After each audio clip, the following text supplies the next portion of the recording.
अंग्रेजों के खिलाफ जंग आजादी हमने शुरू की।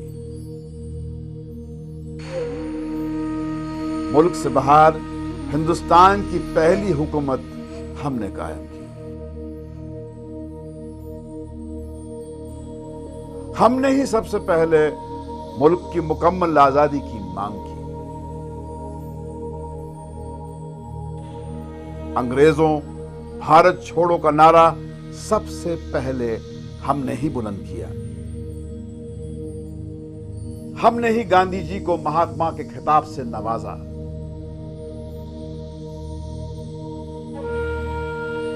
हमने ही हिंदू मुसलमान एकता और भाईचारे की नींव डाली।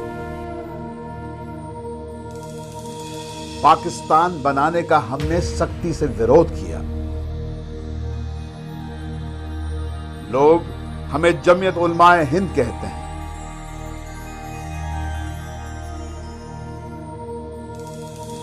हम जीती जागती एक मिसाल हैं भारत की अनेकता में एकता की।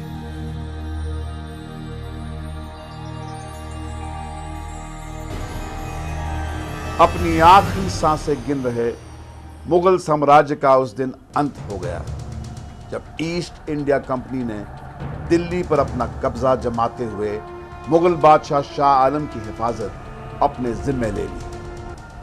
ईस्ट इंडिया कंपनी ने उस दिन दावा किया, खल्क खुदा का, मुल्क बादशाह का और हुकूमत कंपनी बहादुर की। इसके जवाब में दिल्ली के शाह अब्दुल अजीज ने मुस्लिम उलेमा की तरफ से एक फतवा जारी करके कहा, मुल्क गुलाम हो गया है, मुल्क को आजादी दिलाना अब हमारी जिम्मेदारी है। सन 1857 में हुई बगावत से जब हिंदुस्तान में अंग्रेजों के खिलाफ पहली जंग आजादी शुरू हुई तो अपनी जान की परवाह किए बिना उलेमा बागी सिपाहियों के साथ खुलकर मैदान में उतर आए। ईस्ट इंडिया कंपनी ने ये ऐलान किया कि जहां भी मौलवी मिले पकड़ो और मार डालो। चुनांचे मौलवी कौन है उसकी अलामत और पहचान ये बताई गई कि जिसके मुंह पर दाढ़ी हो या लांबा कुर्ता हो। 50,000 से ज़्यादा दाढ़ी कुर्ते वाले उसके बाद पूरे मुल्क में कत्ल किए गए। दिल्ली और उसके कुर्ब जवार में जहाँ उलमा का गढ़ हुआ करता था, बड़े बड़े उलमा पाए जाते थे और बड़े बड़े काम होते थे, उन इलाक़ों में ये पोजीशन हो गई थी कि लोग अपनी मैयत को लेकर गांव-गांव घूमते थे कि शायद फला गांव में 12 उलमा थे, शायद कोई वहाँ मिल जाए। वहाँ पहुँचते तो कोई नहीं है। दूसरे गांव में गए, तीसरे में गए और जब लाश में से बदबू उठने लगती थी तो बिना जनाजे के दफन कर देते थे। ये हालत हो गई थी। ऐसे वक्त में जो चंद उलमा बच गए थे उन्होंने फैसला किया कि इस लड़ाई को अगर आगे बढ़ाना है तो हमें इस्लामिक एजुकेशन के इंस्टीट्यूशन कायम करने चाहिए। और उसके 10 साल के बाद 1867 में 67 में देवबंद में एक छोटा सा मदरसा शुरू किया गया। एक तालिब इल्म, एक उस्ताद, और उस मदरसे के वो पहले तालिब इल्म थे जिनको दुनिया शेखुल हिंद मौलाना महमूद हसन देवबंदी के नाम से जानती है, जिन्होंने वो रेशमी रुमाल की तहरीक चलाई और राजा महेंद्र प्रताप को उसका सदर बनाया अफ़गानिस्तान की गवर्नमेंट इन एग्ज़ाइल का, और गांधी जी को महात्मा का खिताब दिलवाया और आज़ादी की लड़ाई में गांधी जी को लीडर बनवाया। उलेमा ने ही रेशमी रुमाल की तहरीक शुरू करके जर्मनी और जापान की मदद से अंग्रेजों को मुल्क से उखाड़ फेंकने का प्लान बनाया। बदकिस्मती से अंग्रेजों को उनके इरादों का पता चल गया और उलेमा एक बार फिर अंग्रेजों की आंख की किरकिरी बन गए। पूरे मुल्क में सैकड़ों उलेमा गिरफ्तार कर लिए गए। शेखुल हिंद मौलाना महमूद हसन और उनके चहेते शागिर्द मौलाना हुसैन अहमद मदनी को तो गिरफ्तार करके हिंदुस्तान से बाहर माल्टा भेज दिया गया, जहां कई साल उन्हें जेल की काल कोठरी में बिताने पड़े। अपनी इस नाकामयाबी से उलेमा ये बात अच्छी तरह समझ गए कि हिंसा का रास्ता अपनाकर वे हिंदुस्तान की गुलामी को खत्म नहीं कर सकते। उलेमा ने सन 1919 में जमीयत उलमाए हिंद के नाम से एक नई तंजीम शुरू की और जन आंदोलन को अंग्रेजी हुकूमत के खिलाफ एक नया हथियार बनाया। पब्लिक ओपिनियन को फॉर्म करने में जमीयत का कोई मुकाबला नहीं है जंग आज़ादी के। ये सबसे बड़ी चीज़ थी कि जब फियर इतना छा चुका था लोगों के माइंड पे कि ब्रिटिश सरकार के खिलाफ बोलना तो दूर की बात, उनके बारे में सोचना भी लोगों ने छोड़ दिया था। ऐसा जहन बन चुका हो, आप अपने रूलर से इतने मरूब हो चुके हो कि आपकी आज़ादी की ख्वाहिश मर चुकी हो, ऐसे वक्त में कुछ लोग उठे और आपके दिल में आज़ादी की ख्वाहिश को जगा दे, इससे बड़ा कोई रोल नहीं हो सकता। गांधी जी के साथ जंग आजादी के हर मोर्चे पर जमीयत नेता कदम से कदम मिलाकर चलते रहे। 5 अगस्त 1942 को जमीयत ने जब सबसे पहले अंग्रेजों भारत छोड़ो का नारा दिया तो पूरे मुल्क में अंग्रेजी हुकूमत के खिलाफ लोगों का एक ऐसा सैलाब उमड़ पड़ा कि आखिरकार उन्हें हिंदुस्तान को आजाद करना ही पड़ा। लेकिन बंटवारे के मुद्दे को लेकर जगह जगह भड़के कौमी दंगों ने उस हिंदू मुस्लिम एकता को सबसे ज्यादा नुकसान पहुंचाया जिसने अंग्रेजों को हिंदुस्तान से बाहर खदेड़ दिया था। जमीयत नेता मौलाना हुसैन अहमद मदनी ने पूरे मुल्क का दौरा किया और मुसलमानों से अपील की कि वो मुस्लिम लीग के बहकावे में न आए। वो तो यही कहते थे कि तुम लोग धोखे में मुब्तला और मुल्क को तबाह कर रहे हो और बहुत बड़ा कत्लेआम होगा। जमीयत तो बहुत मुखालिफ थी पाकिस्तान बनने के, बहुत ज़्यादा शद्दत के साथ मौलाना हफीजुर रहमान जो मुजाहिद मिल्लत गुजरे हैं, गांधी जी के बहुत करीब थे, बहुत कोशिश करते रहे वो भी गांधी जी से कि पाकिस्तान को तस्लीम नहीं करना चाहिए और जलसों में, बड़े बड़े जलसों में शदीद मुखालफत करते रहे, पाकिस्तान नहीं बनना चाहिए। उन पर उन्होंने मुस्लिम वालों ने हमले भी कराए और उन्हें जो है कि परेशान करने की बहुत कोशिश की गई, मगर सब बर्दाश्त करते रहे और मुस्लिम लीग की मुखालफत करते रहे बराबर। मुल्क के बंटवारे के समय से लेकर अब तक हिंदुस्तान में कौमी फसादों की कोई 30,000 वारदातें हुई हैं। सरकारी आंकड़े भी इस बात के गवाह हैं कि इन सभी दंगों में मारे गए लोगों में 85% संख्या मुसलमानों की ही है। आज भी तालीम और तरक्की के बजाय मुसलमानों के सामने सबसे बड़ा मसला अपनी हिफाजत का है। मुट्ठी भर मुसलमानों के हिंसा की किसी वारदात में शामिल होने के शक की सजा पूरी कौम को दी जाती है, उनका कत्लेआम होता है, मां बहनों की इज्जत लूट ली जाती है। दंगाइयों से जान बचाने की बजाय पुलिस और सरकारें खुद मुसलमानों की जान की दुश्मन बन जाती हैं।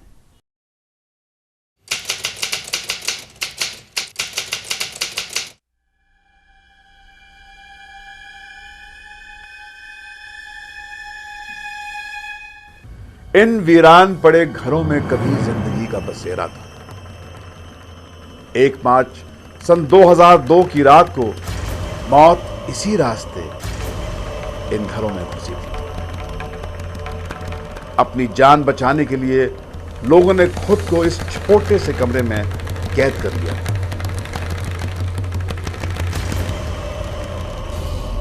दंगाई जब इस कमरे के दरवाजे को न तोड़ सके तो उन्होंने कमरे में पानी भरकर उसमें बिजली का एक नंगा तार डाल दिया।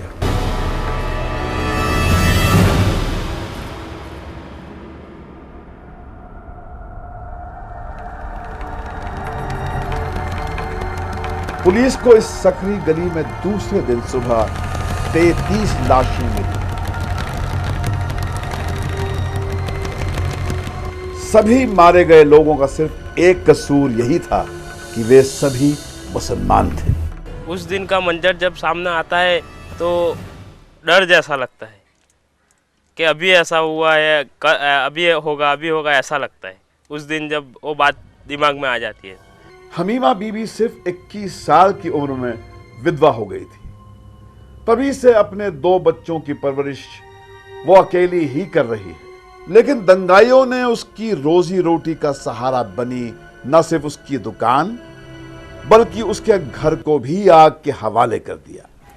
अपना अपना वतन हम छोड़ के आए, अपना सब चीजें, आज घर बार हम छोड़ के आए। एक चीज अपने हाथ से घूम जाती है, कितना बेचैनी होती है। और हमने तो हमारा खावी नहीं था, मजदूरी करके हमने मेहनत करके हमने खुद ने कमा के बचाया था, वो भी हमारा लूट गया। फिर हमको तो लगे तो सही नहीं, क्यों ना लगे। हमारे इतनी भी चीज दर्द आगी में लगा, कुछ भी मतलब नहीं बचा था, पहनने का कपड़ा हमारा सिर्फ बचा था। फिर हमको लगे तो सही नहीं। मुमताज अपने पति और बच्चों के साथ अपनी जान बचाने के लिए गांव गांव भटकती रही, लेकिन रास्ते में ही उसके पति को दंगाइयों ने इतनी बेरहमी के साथ मौत के घाट उतार दिया कि वो उस हादसे के 2 साल बाद भी अपने सदमे से नहीं उभर पाई। मैं आज भी गाड़ी में सफर नहीं कर सकती। आज भी मैं गाड़ी में बैठती तो उसमें कोई ध्यान रहता कि कोई अपनी बात करे, मुसलमानों को माने, बस मेरी ये दहशत रहती, दहशत नहीं निकलती है। यहाँ से बाजार में भी जाती तो मुझे सामान लेने की समझ नहीं पड़ती, वो मंजर याद आ जाता है मेरे को। बिल्किस के साथ दंगाइयों ने न सिर्फ सामूहिक बलात्कार किया बल्कि उसकी 2.5 साल की नन्ही बेटी का उसकी आंखों के सामने ही बड़ी बेरहमी से कत्ल भी कर दिया। 27 फरवरी 2002 की सुबह गोधरा स्टेशन पर अयोध्या से लौट रहे राम भक्तों और स्टेशन पर चाय बेचने वालों के बीच शुरू हुआ झगड़ा जब खत्म हुआ, तब तक साबरमती एक्सप्रेस का यह डिब्बा जलकर खाक हो चुका था। इस डिब्बे में सवार 59 यात्रियों की जलकर मौत हो गई। यह दिल दहला देने वाली एक ऐसी घटना थी जिसके लिए जिम्मेदार लोगों को कतई नहीं बख्शा जा सकता। तो जब हिंदुओं के जलाने की बात आई तो बगैर किसी तहकीक के किसने जलाया है? मुसलमानों ने पूरे मुल्क में बड़े बड़े जितने अहम थे सब ने उसकी बुराई की, बहुत बुरा हुआ। हरगिज़ ऐसा नहीं होना चाहिए था। और तहकीक की जाए किसने किया, और जिसने किया उसको सजा दो।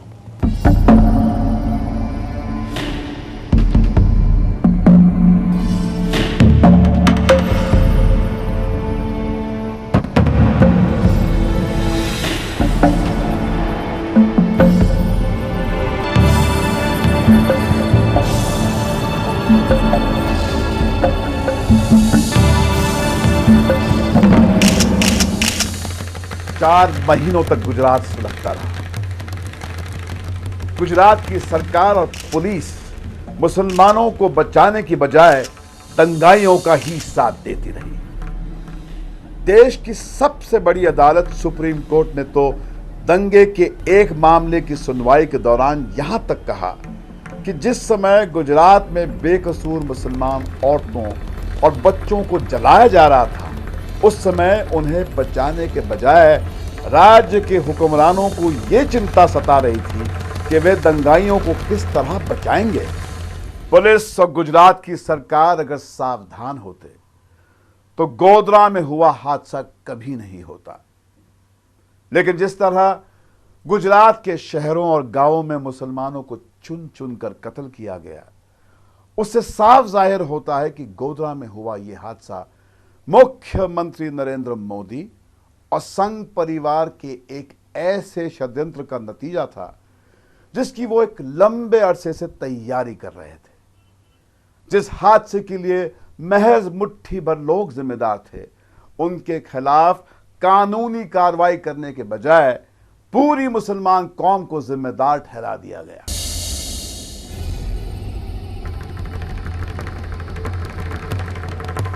गुजरात में जब हर तरफ मौत का तांडव चल रहा था, तब भी जमीयत के कार्यकर्ताओं ने अपनी जान की परवाह किए बिना 300 से ज्यादा गांवों में प्रभावित लोगों तक तुरंत राहत सामग्री पहुंचाई। जमीयत ने कोई 1200 टेंट लगाकर बेघर हो चुके लोगों के सिर छिपाने के लिए जगह मुहैया कराई। जैसे जैसे जमात वालों को पता चला वैसे वैसे उन लोग का सब साथ दिया और वैसे भी जमात उलमा ने पहले से पता लगा उनको, उन्होंने भी केमेम बनवा के वहाँ भी बहुत कुछ मदद करी, खाने की पीने की सब चीज़ों की सहूलत उनके साथ करी, कपड़ा लत्ता भी सब उनको दिया। इस तरीके से धीरे धीरे उन्होंने सब उनको तसल्ली दी कि आप लोग फिक्र मत करो, आपके लिए आप बेघर हो गए हैं, आपके लिए घर बनाए जाएंगे, आपको घर दिए जाएंगे। लोगों की जिंदगी को फिर से शुरू करने और उन्हें रोजी रोटी मुहैया कराने के लिए जमीयत ने गुजरात में पिछले 2 सालों में जिस बड़े पैमाने पर कोशिशें की हैं, उसकी कोई दूसरी मिसाल मिलना मुश्किल है। जमीयत उलमा जिस तरह मैदान में आई और इस तरह काम न हुआ होता तो शायद लोगों को खड़े होने में बहुत तकलीफ होती। ये तो एक था कि उनकी मदद एक साथ में मिल जाने से, एक साथ में सबने मकान बनाया, वो जो भी कुटा 10, 5, 20 हज़ार जिसको जो भी लगाना था, अपना मकान थोड़ा अच्छा करना था तो लोगों ने कर लिया। लेकिन अगर एक साथ में सबको सीमेंट, रेती, ईंट नहीं मिलती तो ये रोड आप सालों देखते हो कि आप यहाँ लोग अपने पैसे से नहीं जम पाते।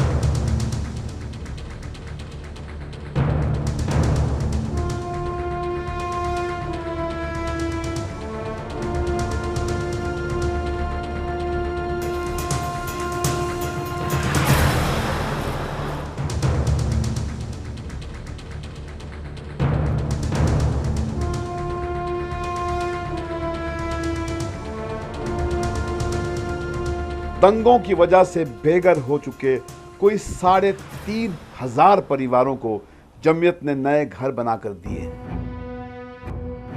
रशीदा बेगम के घर और दुकान को दंगाइयों ने आग के हवाले कर दिया था। आज मदनी नगर में वो अपने नए मकान में दाखिल हो रही है। रशीदा जमीयत की शुक्रगुजार तो है कि उसे रहने के लिए एक नया ठिकाना मिल गया है, पर आज भी वो ये नहीं समझ पाती है कि उसके अपने किस जुर्म की सजा उसे और उसके बच्चों को भोगनी पड़ रही है। हमारा अभी सब जल गया, 1-1.5 लाख रुपए का नुकसान हुआ। दुकान पे रहते थे, वहाँ ही घर था रहने का, सब तो धमाल हुई, एकदम से भागे वहाँ, पर निकल नहीं पाए। मदनी नगर में बने इस प्रशिक्षण केंद्र में सिलाई की मशीन पर काम सीख रही हर औरत की अपनी एक दर्द भरी दास्तान है, लेकिन रोजी रोटी की फिक्र और बच्चों की जिम्मेदारियों से वे अपने ऊपर हुए जुल्मों को भूलने लगी है।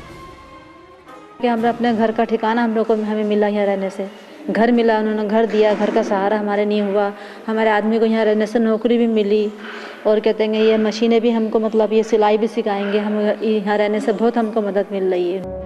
अहमदाबाद की दलित बस्ती चंडूला में दंगाइयों ने मुसलमानों की झुग्गी झोपड़ियों को जब आग लगाई तो वहां कई दलित हिंदुओं के मकान भी जलकर राख हो गए। इसलिए जमीयत ने जब हैदराबाद के उर्दू अखबार सियासत के साथ यहां सियासत अलायंस नगर बनाया तो उसने मुसलमानों के साथ हिंदुओं के लिए भी मकान बनाए।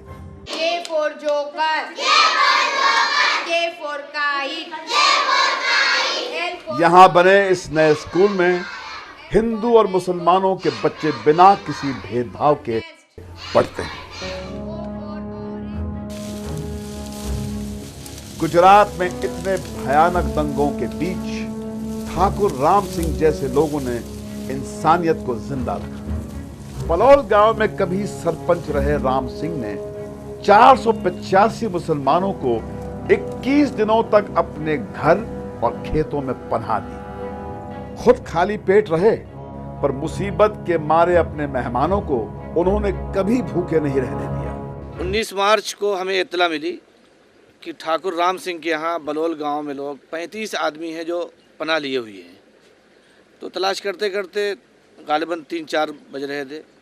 यहाँ जब हम पहुँचे तो हमारी हैरत की इंतहा नहीं थी। हमने सुना था कि 35 आदमी, मगर यहाँ 485 आदमी थे। इस वक्त तो ऐसा हाल था कि जो मुसलमानों को मारे उसको इनाम मिल रहा था। वो अपनी कम्युनिटी में बहैसियत उसको इस बात का प्राइड था, फ़ख्र था कि मैंने इतनों को मारा। ऐसे में एक शख्स अपनी पूरी कम्युनिटी के ख़िलाफ़ सिर्फ अपने क्षत्रिय धर्म को सामने रख करके खड़ा होता है। एक तरफ वो इतने लोगों को बचाता है, दूसरी तरफ इतने लोगों से लड़ता भी है। दुश्मन भी हो उसको बचाना है तो अपना काम है, लेकिन देश का दुश्मन ना होना चाहिए।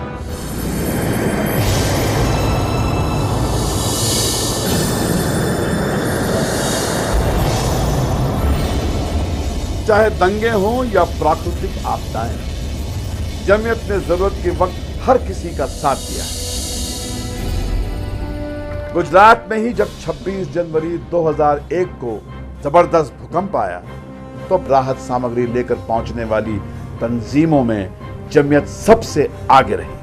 भारत पाकिस्तान सीमा के पास बसे कोथड़ा गांव तक जमीयत न सिर्फ राहत का सामान लेकर पहुंची, बल्कि उसने लोगों को रहने के लिए नए मकान भी बनाकर दिए। दर्जनों गांवों में नए मकान और रोजी रोटी के लिए मदद देकर जमीयत ने जल्जले से बेहाल हुए लोगों को जीने का एक नया सहारा दिया। अंजार में बने इस चिल्ड्रन विलेज में जमीयत ने न सिर्फ भूकंप बल्कि कौमी फसादों में अनाथ हुए बच्चों को रहने और उनकी तालीम का भी इंतजाम किया है।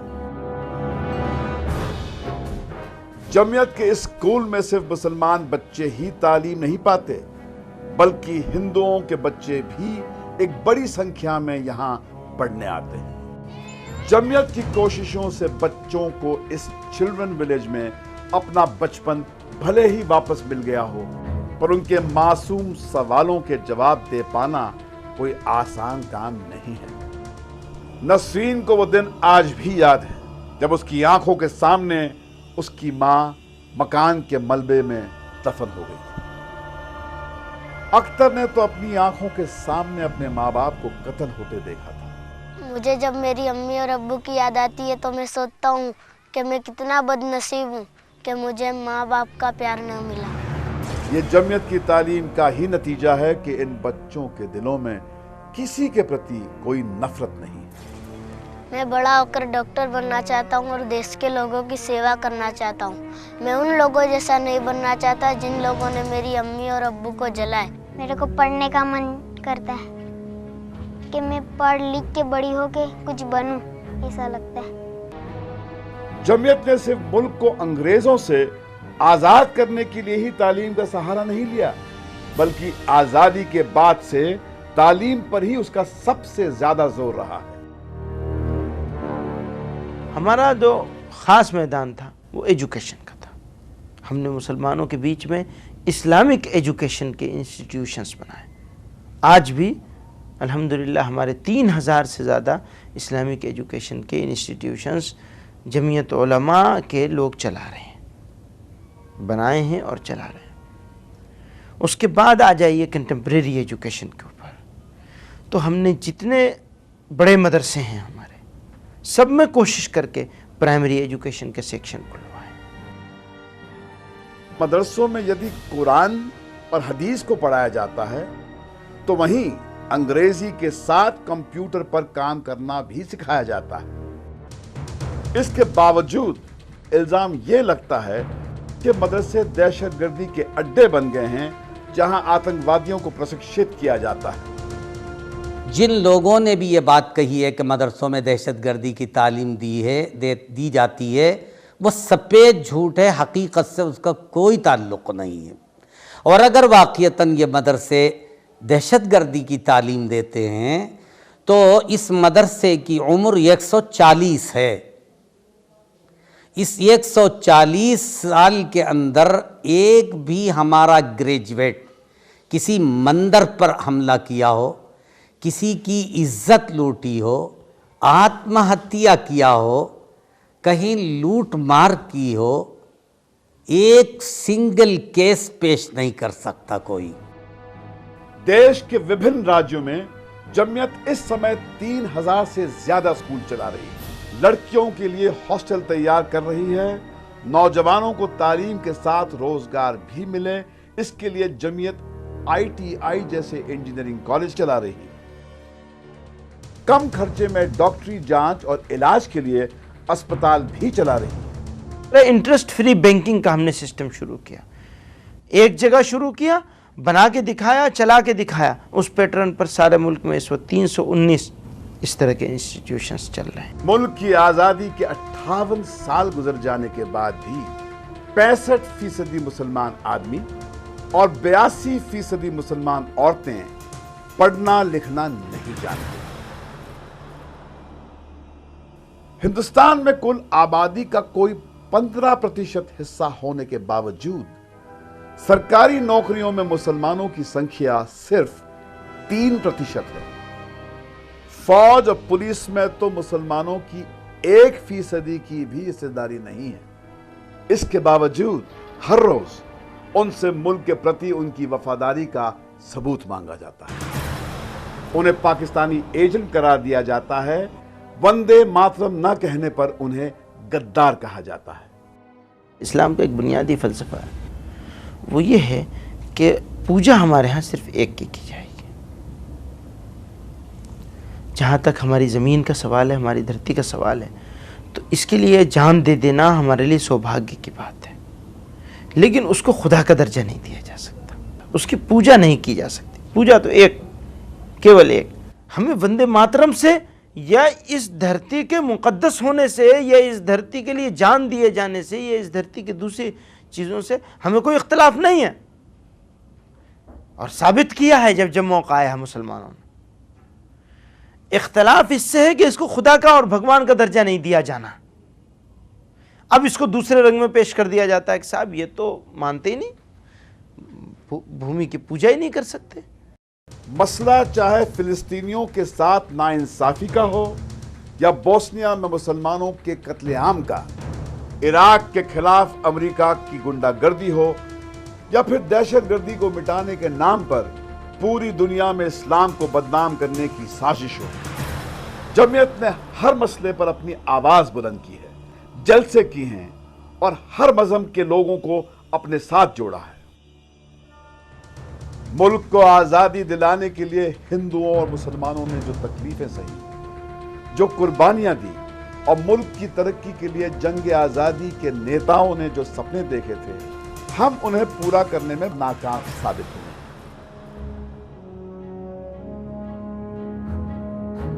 ये साबरमती एक्सप्रेस का जला हुआ डिब्बा और फिर सरकारी शय पर भड़के कौमी फसादात का जुनून इस बात का सबूत है कि हम आज भी आजाद नहीं हुए और आज भी गुलाम हैं।